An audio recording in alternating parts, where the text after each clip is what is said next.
नमस्ते। संत ज्ञानेश्वर महाराज, जिन्हें हम प्यार से माउली यानी माँ कहते हैं, महाराष्ट्र की वारकरी परंपरा की नींव हैं। महज 21 साल की छोटी सी उम्र में उन्होंने वो कर दिखाया जो हजारों सालों में बड़े बड़े ऋषि मुनि नहीं कर पाए। उनका जीवन एक चमत्कार भी है और एक बहुत बड़ा संघर्ष भी।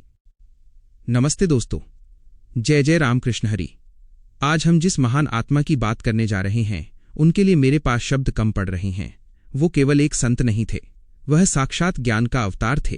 वो करुणा के सागर थे, वो योगियों के राजा थे। वो और कोई नहीं, हमारे लाडले संत ज्ञानेश्वर महाराज हैं।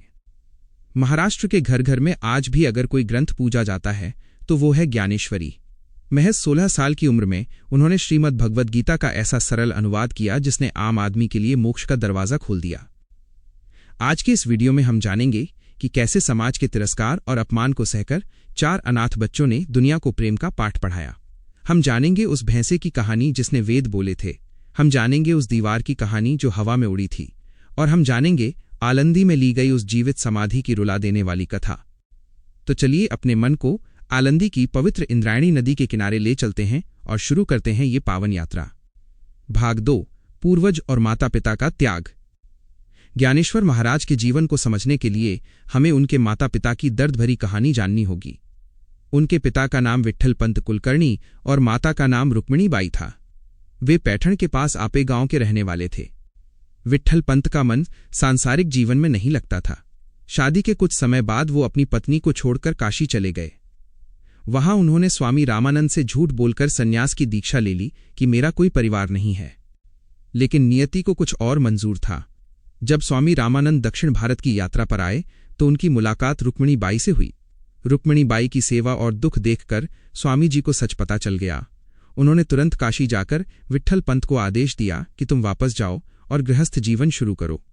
गुरु की आज्ञा मानकर विट्ठल पंत वापस आए और उन्होंने फिर से गृहस्थ जीवन शुरू किया। लेकिन उस जमाने का समाज बहुत कठोर था। सन्यास छोड़कर वापस घर बसाना धर्म के खिलाफ माना जाता था। समाज ने उनका बहिष्कार कर दिया। उन्हें गांव के बाहर रहने पर मजबूर कर दिया गया। भाग 3, चारों भाई बहनों का जन्म और संघर्ष। इसी बहिष्कार और गरीबी के बीच उन 4 दिव्य रत्नों का जन्म हुआ।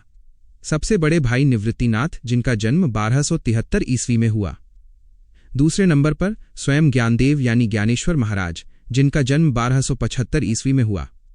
तीसरे सोपानदेव, जिनका जन्म 1277 ईस्वी में हुआ। और सबसे छोटी मुक्ताबाई, जिनका जन्म 1279 ईस्वी में हुआ। ये चारों बच्चे साधारण नहीं थे, ये साक्षात ईश्वरीय अंश थे। लेकिन समाज की क्रूरता देखिए। इन बच्चों को कोई अपने साथ खेलने नहीं देता था। लोग इन्हें सन्यासी के बच्चे कहकर चिढ़ाते थे। इन्हें न तो पानी भरने दिया जाता था और न ही मंदिर में घुसने दिया जाता था। हालात इतने बुरे हो गए कि जब निवृत्तिनाथ का जनेऊ संस्कार करने का समय आया तो ब्राह्मणों ने मना कर दिया। ब्राह्मणों ने कहा कि सन्यासी के बच्चों का कोई गोत्र नहीं होता। विट्ठल पंत ने पूछा कि इसका प्रायश्चित क्या है। धर्मसभा ने बहुत कठोर फैसला सुनाया। उन्होंने कहा कि तुम पति पत्नी को अपने प्राण त्यागने होंगे, तभी बच्चों को समाज स्वीकार करेगा। जरा सोचिए उन बच्चों पर क्या बीती होगी जब उनके माता पिता ने उनकी भलाई के लिए प्रयागराज में जाकर जल समाधि ले ली। अब ये 4 नन्हे बच्चे इस दुनिया में अकेले रह गए थे। भाग 4, पैठण की यात्रा और शुद्धि पत्र। माता पिता के जाने के बाद सबसे बड़े भाई निवृत्तिनाथ ने ही माता और पिता दोनों की भूमिका निभाई। वे चारों बच्चे अपनी शुद्धि का प्रमाण पत्र लेने के लिए विद्वानों की नगरी पैठण की ओर चल पड़े। पैठण के ब्राह्मण बहुत अहंकारी थे। जब इन बच्चों ने वहां जाकर वेदों और शास्त्रों पर चर्चा की तो पंडित हैरान रह गए। लेकिन उनका अहंकार बीच में आ गया। उन्होंने ज्ञानेश्वर महाराज का मजाक उड़ाना शुरू कर दिया। रेडा यानी भैंसे ने बोले, वेद एक पंडित ने ज्ञानेश्वर जी से पूछा, तुम्हारा नाम क्या है? उन्होंने कहा, मेरा नाम ज्ञानदेव है। पंडित हंसा और पास से गुजर रहे एक भैंसे की तरफ इशारा करके बोला, इस भैंसे का नाम भी ज्ञानदेव है, तो तुम में और इस जानवर में क्या फर्क है? ज्ञानेश्वर महाराज ने शांत भाव से कहा, जी हां, हम दोनों में एक ही परमात्मा है। पंडित ने गुस्से में भैंसे की पीठ पर चाबुक मारा और पूछा, अगर इसमें भगवान है तो क्या ये वेद बोल सकता है? तब ज्ञानेश्वर महाराज ने उस भैंसे के सिर पर अपना हाथ रखा और दोस्तों चमत्कार हो गया। वो भैंसा शुद्ध संस्कृत में ऋग्वेद की ऋचाओं का पाठ करने लगा। ये देखकर पैठण के सारे पंडितों का घमंड चूर चूर हो गया। उन्होंने मान लिया कि ये बच्चे साधारण मनुष्य नहीं हैं, उन्हें शुद्धि पत्र की जरूरत नहीं है, वे तो जन्म से ही शुद्ध हैं। भाग 5, नेवासा और ज्ञानेश्वरी की रचना। पैठण से लौटते समय वे नेवासा नामक गांव में रुके।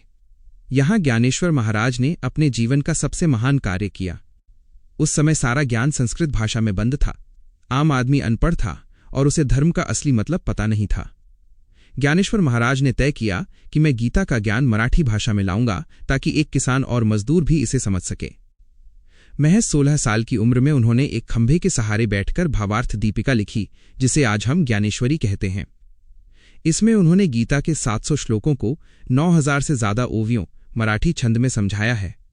वे कहते हैं कि जैसे बच्चा अपनी माँ से बात करता है वैसे ही मैंने ये ग्रंथ लिखा है। ज्ञानेश्वरी लिखते समय उन्होंने ऐसे ऐसे उदाहरण दिए जो आज भी दिल को छू लेते हैं। उन्होंने कहा कि ईश्वर को पाने के लिए जंगल जाने की जरूरत नहीं है, अपना काम ईमानदारी से करना ही ईश्वर की पूजा है। ज्ञानेश्वरी के अंत में उन्होंने पसायदान मांगा। यह विश्व साहित्य की सबसे सुंदर प्रार्थना है।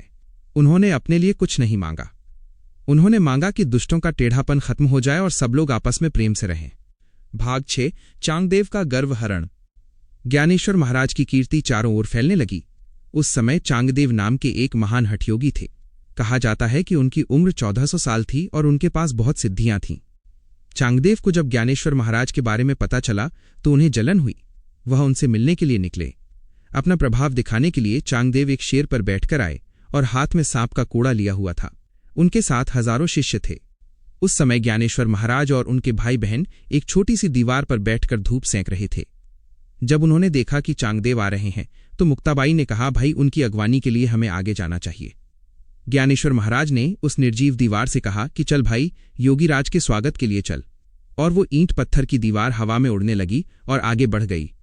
जब चांगदेव ने देखा कि मैं तो केवल जानवर को वश में कर पाया हूं, लेकिन इन्होंने तो निर्जीव पत्थर में भी जान डाल दी है, तो उनका अहंकार टूट गया। चांगदेव शेर से उतरकर ज्ञानेश्वर महाराज के चरणों में गिर पड़े। ज्ञानेश्वर महाराज ने उन्हें उपदेश दिया, जिसे चांगदेव पासष्टी कहते हैं। उन्होंने समझाया कि सिद्धियों का दिखावा करना व्यर्थ है, असली शक्ति तो प्रेम और भक्ति में है। भाग 7 नामदेव से भेंट और तीर्थयात्रा। इसके बाद ज्ञानेश्वर महाराज की मुलाकात संत नामदेव से हुई। संत नामदेव पंढरपुर के विट्ठल भक्त थे। पहले नामदेव जी को लगता था कि भगवान केवल मूर्ति में है, लेकिन ज्ञानेश्वर महाराज के संपर्क में आने के बाद उन्हें ज्ञान हुआ कि भगवान कण कण में हैं। इन दोनों संतों ने पूरे भारत की तीर्थयात्रा की। इसे तीर्थावली कहते हैं। जहां जहां वे गए वहां वहां उन्होंने भागवत धर्म का प्रचार किया। उन्होंने लोगों को बताया कि जाति पाति सब झूठ है, ईश्वर की नजर में सब बराबर हैं। उन्होंने चोखा मेला जैसे दलित संतों को भी अपने साथ जोड़ा। भाग 8 संजीवन समाधि का निर्णय। ज्ञानेश्वर महाराज का कार्य पूरा हो चुका था। उन्होंने समाज को ज्ञान का रास्ता दिखा दिया था। वारकरी संप्रदाय की नींव रख दी गई थी। महज 21 साल की उम्र में उन्होंने एक ऐसा फैसला लिया जिसने सबको रुला दिया। उन्होंने जीवित समाधि लेने का निर्णय किया। कार्तिक वद्य त्रयोदशी का दिन था।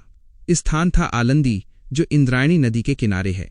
सभी संत और भक्त जमा हुए थे। नामदेव महाराज अपनी अभंग गाथा में इस दृश्य का बहुत ही दर्दनाक वर्णन करते हैं। ज्ञानेश्वर महाराज ने सबसे विदा ली। निवृत्तिनाथ, जो उनके बड़े भाई और गुरु भी थे, उन्होंने अपने हाथों से ज्ञानेश्वर को समाधि के आसन पर बैठाया। सबकी आंखों से आंसुओं की नदियां बह रही थीं। खुद भगवान विट्ठल वहां मौजूद थे। ज्ञानेश्वर महाराज ने आंखें बंद कीं और वो ब्रह्म में लीन हो गए। उसके बाद उस गुफा का द्वार बंद कर दिया गया। भाग 9 ज्ञानेश्वर महाराज का दर्शन और शिक्षाएं।